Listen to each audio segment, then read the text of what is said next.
गणेश चतुर्थी से लेकर अनंत चतुर्दशी तक गणेश पुराण कहती है। तो गणेश जी अगर लेकर आ रहे हैं तो बैठी हुई मूर्ति लेकर आए, और गणेश जी लाए मना नहीं है। गणेश जी जब लेकर आए तो घर में बिठाने के लिए ला रहे हैं तो राइट सूंड का गणेश लेकर आए, सीधी हाथ का। आपका सीधा हाथ देख लेना, उसी के हिसाब से गणेश जी को अपनी ओर रखकर, या गणेश जी का सीधा हस्त कमल देख लेना। आपका तो उल्टा मान्य होगा जब आप देखेंगे तो गणेश जी का जो सीधा हस्त कमल हो उस साइड अगर गणेश जी की सूंड है तो वो सूंड का गणेश घर के अंदर विराजमान हो। उल्टी सूंड का गणेश, लेफ्ट सूंड का गणेश, ये गणेश व्यापार, व्यवसाय, फैक्ट्री, दुकान, बिजनेस, ऑफिस जगह पर विराजमान हो। महाराज भगवान बैठ गए गणेश जी महाराज, इसलिए हमारे हिंदू रीति शास्त्र रीति कहती है गणेश जी जब जब खड़े होते हैं तब तब संहार करते हैं। गणेश जी जब जब खड़े होते हैं तब तब किसी ना किसी का संहार करते हैं।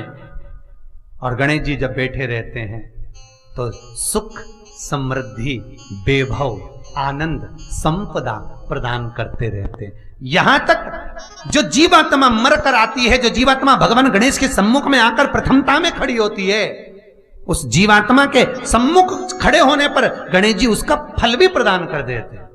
जा, मैं तुझे, तू मेरे सामने खड़ा है, मैं तुझे ये सुख देता हूं, जा। जब गणेश जी प्रवेश करें आपके घर के अंदर तब 2 घी के दिए दोनों ओर जलना चाहिए रिद्धि सिद्धि के लिए। तब प्रवेश मेरे गणेश जी महाराज सीधा चरण अंदर रखकर प्रवेश करिए और गणेश जी की स्थापना करिए। और स्थापना के समय पर 2 बिंदी जहां गणेश जी बैठे साइड में कोई दीवार हो तो एक हल्दी की, एक कुंकू की बिंदी जरूर लगाएं। क्यों? जब आखिरी दिन हम अनंत चतुर्दशी के दिन गणेश जी को जब विदा करें तो ये रिद्धि और ये सिद्धि, ये कुंकू और हल्दी की बिंदी नहीं, ये रिद्धि और सिद्धि हैं। बहुएं हमारे घर में रह जाए। गणेश जी महाराज हमारे घर में आ गए। गणेश जी की सबसे पहली जो आरती हो, उस आरती के समय पर अगर धूप बत्ती जलाई जाए या गोबरी को जलाकर उसमें गूगल छोड़ी जाए और गूगल छोड़ने के बाद गणेश जी का नाम ध्रुम वर्ण कह दिया जाए तो गणेश जी को तुम्हारे घर की पूजा स्वीकार करना पड़ती है। बस वो समय हम जानते, हम तो बस उतना जानते हैं कि शिव महापुराण में लिखा और मुद्गल पुराण में लिखा, गणेश पुराण में लिखा, गणेश जी का एक नाम होता है ध्रुम वर्ण। क्या नाम है? ध्रुम वर्ण गणेश जी का एक नाम होता है। जब हम धूप जलाकर और धूप लगाने के बाद में गणेश जी की सबसे पहली आरती करने के पहले अगर हम सबसे पहली आरती गणेश जी की कर रहे हो, अपने घर में स्थापना कर रहे हो, बिठा रहे हो, और तुम चाहते हो कि गणेश जी मेरे घर में आके मेरी पूजा को स्वीकार करें और जो मांगू मेरा गणेश मुझे दे 10 दिन के अंदर, तो पहला नाम लेकर पुकार लेना ध्रुम वर्ण विनायक, बैठो, बस काम हो गया। वो फ्री होकर आता है, वो बैठता है अलमस्तता में बैठ। कहां चढ़ाते हैं दुर्बा? गणेश जी का जो दांत टूटा है उस दांत की ओर गणेश जी को दुर्बा समर्पित करी जाती है। अभी गणेश जी विसर्जन हुए, गणेश जी को जल में विसर्जन किया तो आपके मन में एक प्रश्न तो खड़ा होगा, आया तो होगा कि गणेश जी के 10 दिन तक बिठाओ, नित्य पूजन करो, ने पाठ करो, ने अर्चना करो, ने 10वें दिन इनके विसर्जन कर दो, और वो भी पानी में कर दो, पानी में विसर्जन करो। तो ये कहां लिखा कि जल में विसर्जन करो? श्रीमद् भागवत पुराण की रचना जब वेद व्यास जी महाराज करने के लिए बैठे, वेद व्यास जी ने सुखदेव जी से कहा कि मैं मंत्र बोलूंगा, मैं श्लोक बोलूंगा, इसको लिखेगा कौन? तो सुखदेव जी ने बोला गणेश जी से विनती करो। गणेश जी से कहा कि आप लिखोगे? गणेश जी बोले मैं लिखने को तैयार हूं, पर बोलते बोलते तुम रुक गए तो मैंने भी लिखना छोड़ दूंगा, उसके बाद मैं भागवत को विराम दे दूंगा, मैं आगे नहीं लिखूंगा। अब वेद व्यास जी बड़े चक्कर में पड़ गए, क्या करें? तो गणेश जी से कहा मेरे श्लोकों में कुछ गड़बड़ी हो सकती है, उसमें से गलती को छांटना पड़ेगा, फिर लिखना पड़ेगा। कितना सुंदर संबोधन श्री वेद व्यास जी ने कहा कि मैं जो श्लोक बोलूंगा आपको लिखने के लिए है, उसमें मैं कुछ गलती करूंगा, लिखना है। क्यों कहा वेदव्यास जी ने ये बात? गणेश जी भगवान है, वेदव्यास जी कहते हैं मैं तो संसारिक मनुष्य हूं ना, गलती तो कर सकता हूं। गलती कौन करता है? जम के बोलो भगवान गलती करता है क्या? नहीं, गलती कौन करेगा? मनुष्य। गलती मानव करेगा, गलती मनुष्य करेगा। और गलती करने के बाद अगर हमसे अपनी जिंदगी में कोई गलती हो जाती है तो एक बार क्षमा मांगने में कुछ जाता है क्या? प्रणाम करने में कुछ जाता है क्या? निवेदन करने में कुछ जाता है क्या? नहीं। गलती हो गई मुझसे तो गणेश जी आप गलती को छांटना, लिखना। गणेश जी महाराज लिखने बैठ गए। लिखते लिखते लिखते लिखते 10 दिन हो गए गणेश जी महाराज को। शरीर में ताप पड़ने लगा गणेश जी महाराज के। वेद व्यास जी ने गणेश जी के हाथ का स्पर्श करा तो शरीर तो तप रहा था। वेद व्यास जी ने वहीं पर श्रीमद् भागवत के श्लोकों को विराम दे दिया। अब नहीं बोले। गणेश जी लिखते लिखते लिखते लिखते लिखते लिखते थक गए, ताप पड़ गया, शरीर गर्म हो गया। वेद व्यास जी ने कब करूं क्या? 10 दिन से लिख रहे हैं और शरीर पर ताप पड़ रहा है, करा क्या जाए? उन्होंने गणेश जी का हाथ पकड़ा, उठाया और कहा चलो प्रभु हमारे साथ में। वेद व्यास जी गणेश जी को ले गए और ले जाकर शीतल जल में श्री गणेश जी महाराज को बिठा दिया। गणेश जी को पानी के अंदर उनको विराजमान कर दिया कि अब आप ताप को थोड़ा ठंडा कर लीजिए। शीतल जल में बिठाया। उस दिन से नियम हो गया कि 10 दिन गणेश जी बैठते हैं और फिर उनका विसर्जन होता है पानी के अंदर, जल के अंदर। शरीर का ताप मिट जाए। तो गणेश जी ने वचन दिया है वेदव्यास जी महाराज को, आपने मेरे ताप को मिटाने के लिए मुझे जल में बिठाया है। जो मुझे जल में विसर्जन करेगा मेरा ताप तो मिटेगा ही, साथ में जो मुझे जल में विसर्जन करेगा उसके जीवन के भी ताप को मैं मिटा दूंगा, उसके जीवन के ताप को मैं मिटा दूंगा। ताप मिटा दिया।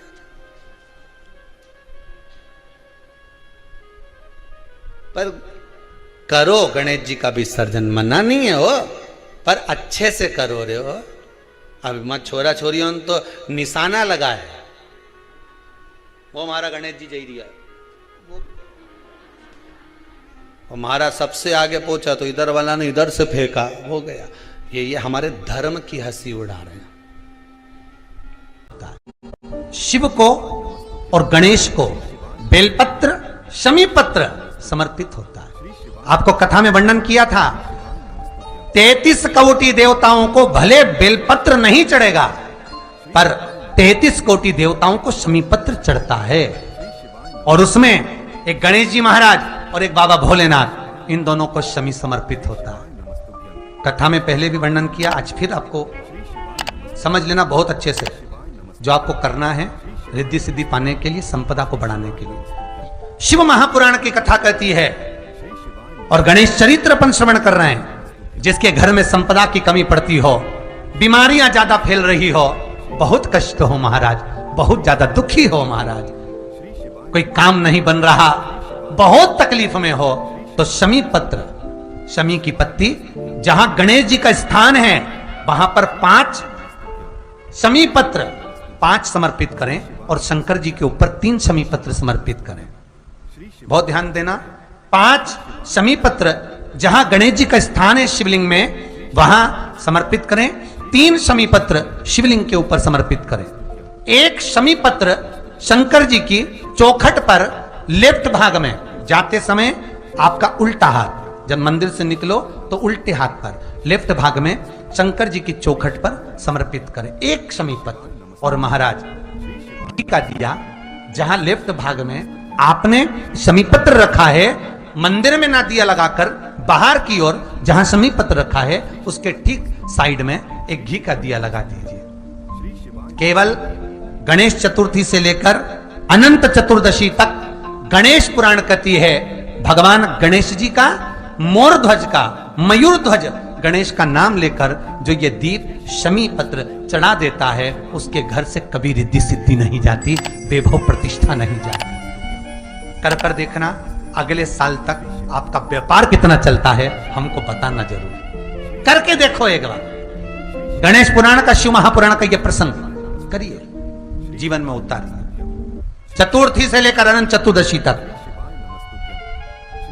गणेश जी का मूल स्थान। आपको गणेश जी की मूर्ति पे चढ़ाने का नहीं बोल रहा। क्यों नहीं बोल रहा है? क्योंकि गणेश जी की आप प्रतिष्ठा करोगे तो वो टेम्परेरी है, 10 दिन के लिए कर दिया, फिर वापस विसर्जन कर दिया। पर जहां शंकर मंदिर में बैठ गए, शिवलिंग स्थापित हो गया, वहां ना जाने कितने समय से शंकर की आराधना हो रही है, वहां गणेश जी सदा विराजमान है। और देखो ये 10 दिन में अगर आपने शमी पत्र बिल्कुल मन से समर्पित करा है ना, तो मेरा विश्वास कहता है, शिव महापुराण का, मेरे बाबा विश्वनाथ की कृपा कहती है, मेरा मन कहता है 10 दिन के अंदर आप शमी चढ़ाएंगे ना तो कुछ ना कुछ अच्छी की प्रियता है दुर्वा। क्या प्रियता है? दुर्वा। कितनी दुर्वा गणेश जी को समर्पित करी जाती है? मात्र 5। कितनी? आज के जमाने में लोग गट्ठा बनाकर चढ़ा दें, वो अपनी जगह पर है। 5 दुर्वा पंचम इंद्रियों को वश में करने के लिए और भगवान के 5 जो स्वरूप हैं उनको अपने भीतर उतारने के लिए 5 दुर्वा। और दुर्वा में भी 3 गांठ। जब दुर्वा समर्पित करी जाती है तो उसमें नीचे दुर्वा की डंडी पर गांठ रहती है, 3 छोटी छोटी गांठें होना चाहिए। कितनी गांठ? जो भगवान को समर्पित करी जाए। जिस अमृत के बूंद से प्रकट हुआ है पान का पत्ता। 33 कोटि देवताओं के पूजन में, पाठ में, अर्चना में ये अमृत का पत्ता काम आएगा। जिस जल के पात्र में यह पत्ता रखा रहेगा वो जल क्षीर सागर के अमृत तुल्य हो जाएगा। क्षीर सागर के अमृत तुल्य। तुझे प्रथम गिनती में गिनाता हूं, देवताओं का अधिपत्य तुझे प्रदान करता हूं, सारे देवों में तू प्रथम गिनती में गिना जाएगा, प्रथम पूज्य माना जाएगा। बस शंकर भगवान ने वर दिया, थोड़ी देर बाद कार्तिकेय महाराज आ गए। कौन आए? जम के बोलो जरा। कार्तिकेय। और कार्तिकेय जी आए और आकर बोले, पिताजी दंडवत करा, प्रणाम करा, साष्टांग करा, मैं परिक्रमा कर कर आ गया। मैंने परिक्रमा करा। अब इधर तो देवता सब, सारे देवता मिलकर अक्षत छोड़ रहे गणेश जी के ऊपर, स्वस्ति वाचन हो रहा, लोग प्रणाम कर रहे, नमन कर रहे, लोग आवाज लगा रहे, श्री गणेश जी महाराज की। अब सारी दुनिया में आवाज लग रही गणेश जी। तो कार्तिकेय ने पूछा, माँ ये गणेश जी का जय घोष क्यों हो रहा है? गणेश जी के जयकारे क्यों हो रहे हैं? गणेश जी के लिए इतना जय घोष? तो माता पार्वती ने भगवान शंकर के शब्दों को कार्तिकेय को सुनाया। कार्तिकेय रो पड़े, माँ मैं परिक्रमा कर कर आया, गणेश जी ने केवल आपकी परिक्रमा लगा ली, आपने उसको प्रथम गिनती में मान लिया। माँ उसने बुद्धि का परिचय दिया और मैंने कर्म का परिचय दिया। बुद्धि का परिचय, कर्म का परिचय।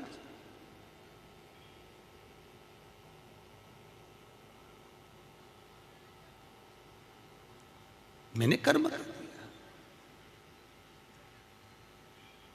महाराज व्यक्ति को उसके भाग्य का मिलता है कि कर्म का मिलता है? जल्दी बोलो। कर्म का। आपका क्या विचार है? ये लोग तो बहुत दूर बैठे हैं इसलिए इनसे पूछ ही नहीं रही हूं। अब गणेश जी महाराज को भगवान कार्तिकेय महाराज बोल रहे हैं, माँ मैं कर्म करने गया था, मैं परिक्रमा करने गया था, और यहाँ गणेश जी महाराज को तुमने प्रथम गिनती में बना दिया। माँ ये क्या हुआ? माता पार्वती को गुस्सा तो बहुत आया, क्रोध भी आया। माँ पार्वती की आंख में अश्रु भी भर गए महाराज, आंसू है माता पार्वती के नयन, अश्रु।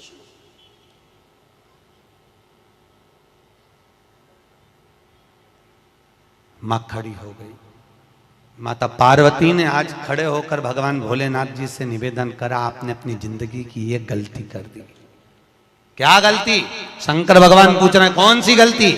तुमने गणेश जी को प्रथम गिनती में बना दिया, कार्तिकेय भी तो गया था। अगर कुछ थोड़ा सा आशीर्वाद रखना था तो कार्तिकेय के लिए रखना था, पर तुमने केवल गणेश को प्रथम गिनती में बनाया है, ये तुम्हारी गलती है।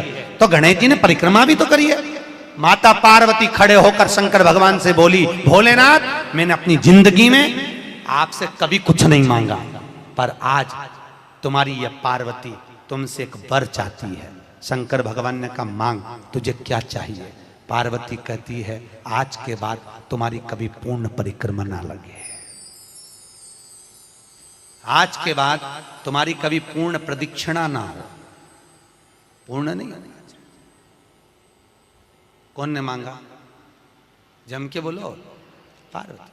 शंकर की पूर्ण प्रदक्षिणा माता पार्वती ने कह दिया भोलेनाथ आज के बाद ना, क्योंकि तुम भोले हो, तुम्हारे आसपास कोई घूम लेता है, तुम उसको कुछ भी निकाल कर दे देते हो। बहुत ध्यान देना, उल्टी सूंड के गणेश बहुत कम बनते हैं। क्यों कम बनते हैं? इसका शास्त्रीय प्रमाण है। कभी किसी मूर्तिकार के पास जाना और मूर्तिकार के पास जाकर पूछना, भैया तुम उल्टी सूंड का गणेश क्यों नहीं बनाते? जितने भी बनते सीधी सूंड के बनते।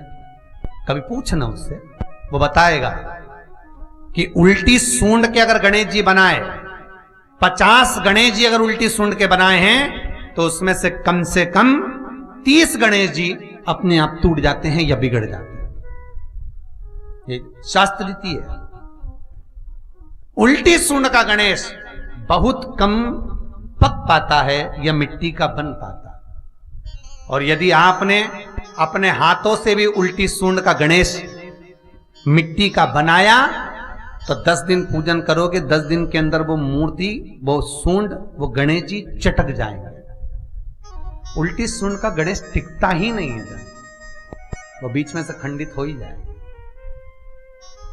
तो आप देखना, उल्टी सूंड का गणेश जी लोगे तो कहीं ना कहीं हाथ नबा होगा, कहीं पांव नबा होगा, कहीं पीठ नबी होगी, कहीं कुछ खंडित होगा, कुछ ना कुछ उसमें मिस्टेक मिलेगी ही, यह पक्का है। और ना मानो तो आपके नगर में भी जाकर देखो, आप तो गणेश जी लेने जाओगे ना, तो विचार करना, शिव कथा सुन रहे हो कि गलत है कि सही, आप देखना जाकर। सीधी सूंड के गणेश जी देखोगे तो खंडित कम मिलेंगे, पर उल्टी सूंड का अगर गणेश जी ढूंढोगे तो कहीं हाथ की उंगली, कहीं पांव, कहीं पीठ, कहीं कमर, कुछ ना कुछ उसमें कमी मिलेगी ही, ये पक्का। शिव महापुराण कहती है, गणेश पुराण कहती है, क्योंकि सीधी सूंड के गणेश जी को मनाने के लिए महाराज मंत्र की 50 माला करना पड़ती है।